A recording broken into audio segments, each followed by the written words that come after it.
कहते हैं कि गोरखा जब हथियार उठा लेता है तो दुश्मन बिना युद्ध किए ही उसके आगे नतमस्तक हो जाता है। तभी तो कभी भारत के सेना अध्यक्ष रहे सैम मानेकशॉ ने कहा था, यदि कोई व्यक्ति कहता है कि उसे मरने से डर नहीं लगता तो या तो वह झूठा है या गोरखा है। ये एक ऐसी रेजिमेंट है जिसकी बहादुरी को पूरा विश्व मानता है। गोरखा रेजिमेंट बलिदान का दूसरा नाम है।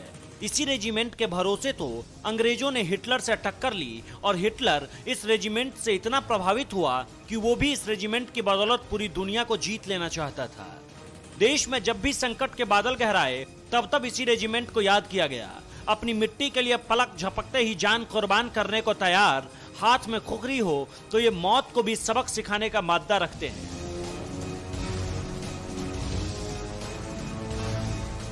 आप सोच रहे होंगे कि भारत में गोरखा कैसे आया, तो आपको बता दें कि नेपाल से गोरखा आए हैं। हिमालय की तलहटी में बसा नेपाल में गोरखा नाम का एक जिला है जो योद्धाओं के लिए विख्यात है।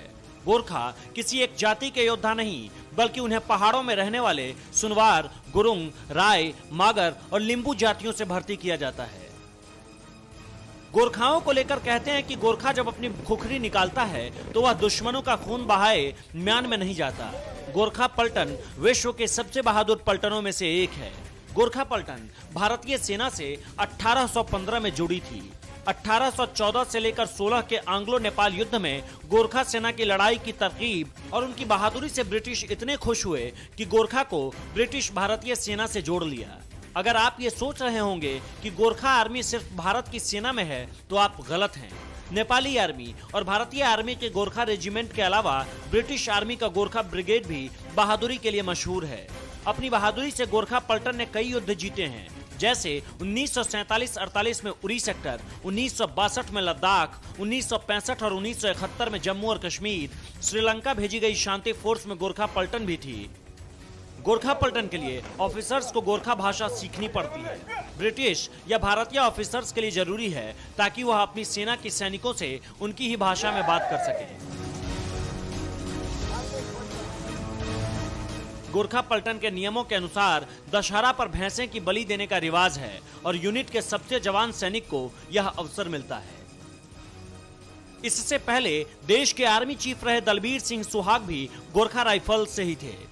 महाराजा रणजीत सिंह ने भी इन्हें अपनी सेना में स्थान दिया था। गोरखा रेजिमेंट को बहादुरी और अदम्य साहस की वजह से इंडियन आर्मी लड़ाकू नस्ल मानती है। इस वजह से गोरखा रेजिमेंट को कई सुविधाएं भी दी जाती है। भारत के लिए भी गोरखा जवानों ने पाकिस्तान और चीन के खिलाफ हुई सभी लड़ाइयों में शत्रु के सामने अपनी बहादुरी का लोहा मनवाया था। गोरखा रेजिमेंट को इन युद्धों में अनेक पदकों और सम्मानों से अलंकृत किया गया, जिनमें महावीर चक्र और परमवीर चक्र भी शामिल है। बलिदान ही इस रेजिमेंट की पहचान है। यहाँ होने का मतलब चुनौतियों से दो चार होना है। मातृभूमि पर मिटना इस रेजिमेंट की पहचान है।